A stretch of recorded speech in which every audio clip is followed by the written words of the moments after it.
আসসালামু আলাইকুম, সবাই কেমন আছেন? এই তো নতুন আরেকটি ভিডিও নিয়ে চলে আসলাম। এটা হচ্ছে 13 তারিখের ভিডিও ছিল। আমার বোন আসছিল, চাচাতো বোন বেনিস শহর থেকে। এই তো সকালবেলা ওই দিন রান্নাবান্না চলতেছিল। এই তো সোয়াগে গরু মাংস আনছিল, তারপর আমি কেটে নিলাম। এটা হচ্ছে রাত্রেবেলা আমি মাংস সব কিছু কেটে, তারপর হচ্ছে হাঁসের মাংস পশম বেছে তারপর আমি রেখে দিছিলাম। আর এদিকে দুই মেয়ে তো আমাকে অনেক জ্বালাতন করতেছে, কাজটা করতে পারতেছি না। আর এগুলো সকাল রাত্রেবেলা করে রাখার জন্য আমার কাজগুলো একটু সহজ হলো, কারণ কালকে ঘর মুছতে হবে, সব কিছু করতে হবে, ঘর গোছাতে হবে। তার জন্য রাত্রেবেলা আমি দুইটা মাংস একটু মানে কেটে পরিষ্কার করে রেখে দিলাম। আর এখানে গরুর মাংসটা আমি মেখে ভালোভাবে ফ্রিজে রেখে দিব মশলা দিয়ে। আর এদিকে তো হাঁসের মাংসটা আমি একটু আগুনে পুড়ে নিলাম। আর এদিকে একটু আদা বাটা আমার শেষ হয়ে গেছিলো, আর আদা বাটাটা করে নিতেছি। আর হচ্ছে এদিকে মশলা দিয়ে গরু মাংসটা ভালোভাবে মেখে রেখে দিব ফ্রিজে। আর আজকে গরু মাংসটা একবার অন্যরকমভাবে রান্না করব। আর এদিকেই তো মাখতেছি, এখন মাখা শেষ, এখন ফ্রিজে আমি গিয়ে রেখে দিব। আর দুই মেয়ে জ্বালাতন আর ভাল লাগতেছে না। এই তো সকাল হয়ে গেছিলো, তারপর আমি সকালবেলা উঠে রান্নাবান্না শুরু করলাম। এদিকে তো গরুর মাংসটা আমি এখন বসিয়ে দিব। আর হাঁসের মাংসটা বসাবো, এটা তো রাত্রিবেলা মেখে রাখছিলাম, তার জন্য কাজটা তাড়াতাড়ি হইতেছে। আর এদিকে তো হাঁসের মাংসটা ভালোভাবে ধুয়ে নিছি, এখন হাঁসের মাংস মশলাটা ভালোভাবে কষিয়ে নিব। আর আমার বোন আসতেছে আমার সাথে প্রায় 3-4 বছর ধরে তার সাথে দেখা হয় না। সে আমার 2 বছর পর মনে হয় আসছে, এরকমই। আর সে আজকে আসবে আমাদের বাসায়। অনেক দিন ধরে আমরা প্ল্যান করতেছি সে কবে আসবে। এ তো আজকের দিনটা এসে পড়ছে, সেও আসতেছে, অনেক খুশি লাগতেছে। এই তো এদিকে মাংসের মশলাটা কষিয়ে হাঁসের মাংসটা দিয়ে দিলাম। এদিকে আমি একটু নাড়াচাড়া করে নিলাম। তো এখন আমি সকালবেলা 10টা পর্যন্ত রান্না করব। এই তো হাঁসের মাংস, তারপর হচ্ছে গরুর মাংসটা রান্না করব, আর হচ্ছে চিংড়ি মাছ আর হচ্ছে বোয়াল মাছ রান্না করব। তারপরে চলে যাব ঘর গোছানোর জন্য।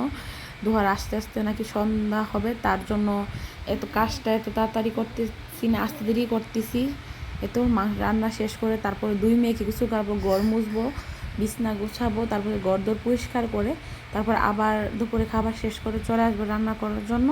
এই তো সব কিছু শেষ করে তাদেরকে ঘুম পাড়িয়ে তাদের বাবার কাছে দিয়ে তারপর আমি আসলাম এখানে রান্না করার জন্য। এদিকে তো মাছটা ভেজে নিতেছি, আর সব কিছু আমি রেডি করেই নিয়েছিলাম ওই সময়। এ তো মাছ রান্না হয়েছে, আর এখন রান্না করতে আস্তে আস্তে আমার একটু দেরি হয়ে গেছে। এই তো এদিকে এখন মাছ বোনাটা আমি করে নিতেছি। মাছ বোনা প্রায় হয়ে গেছে। আর ওইদিকে দুই মেয়ের জন্য, তারপর হচ্ছে আইমনের জন্য একটু খিচুড়ি রান্না করে নিলাম রাত্রের জন্য। আর এখন চিংড়ি মাছটা ভালোভাবে বেছে নিলাম, এখন রান্নাটা বসিয়ে দিব, কারণ সময় নাই, তাড়াতাড়ি আমি এখন রেডি হয়ে চলে যেতে হবে বা ট্রেন স্টেশনে। আর গোসলও করতে হবে, শরীর তো অনেক গন্ধ করতেছে, রান্না করছিলাম মশলা। আর ওইদিকে দুই মেয়েকে একটু দুপুরে ফল খাওয়াবো, সব কিছু তাড়াতাড়ি করতেছি, এখন দেরি হয়ে গেছে। আর কি বলবো, সোহাগো কাজে চলে যাবে, আমাকে আনতে হবে দোহাকে। এইদিকে তো মাছটা ভাজা হয়ে গেছে, আর এখন ভালোভাবে ধুয়ে মাছটা বসাবো, চিংড়ি মাছ। আর এদিকে তারা দুই বোনও উঠে গেছে, আর সোহাগের কাছে সোহাগ রাখতেছে, মেয়েজামকে কাটন দিচ্ছে। আর এদিকে আমি তাড়াতাড়ি রান্নাটা করে নিতেছি। আর এখন চিংড়ি মাছ বোনা হয়ে গেছে, আমি এখন রোস্টটা বেজে নিতেছি। আর ওইদিকে রোস্টের মশলাটা আমি ভালোভাবে কষিয়ে নিছি। আর দুহার জামাই নাকি ছোটো মাছ পছন্দ করে, আর এই ছোটো মাছ বেছে এই তো মাছ বোনাটা করে নিছে। আর এই মাছ বাঁচতে বাঁচতে আমার সবটা সময় চলে গেছে। আর এদিকে তো মেয়েজাবিকে নিয়ে আমি বের হয়ে গেছি বাহিরে, তাড়াতাড়ি চলে যেতেছি স্টেশনে। তারপরে তাকে একটা ফোন দিলাম কতক্ষণ লাগবে, সে নাকি বলতেছে আরও তার 1-1.5 ঘন্টা লাগবে। আমি আরও তাড়াতাড়ি করে চলে আসলাম, কি আর করা আছে, এখন চলে যাব তাদেরকে নিটু পার্কে ঘোরানোর জন্য। আর মেহজাবিন তো অনেক খুশি, সে বলতেছে আম্মু বেবি আসবে, হ্যাঁ তোমাদের বাই বেবি আসবে।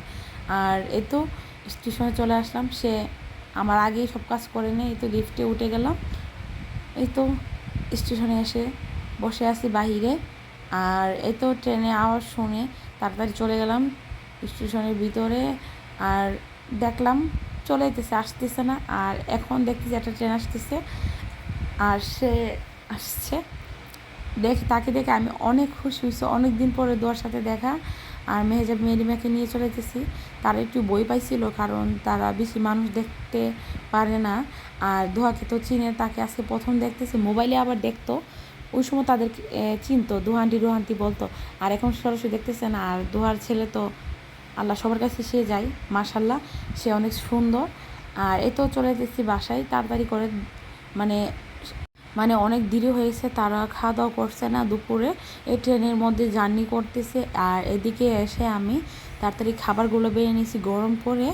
আর এই তো বেশি কিছু করতে পারি না, 2 মেয়েকে নিয়ে আল্লাহ যতটুকু পারছি করছি। আর তাতে খাওয়া শেষে একটু পায়েস দিচ্ছি, পায়েস রান্না করছিলাম। আর সবাই ভালো থাকবেন, আমাদের জন্য দোয়া করবেন। আল্লাহ হাফেজ।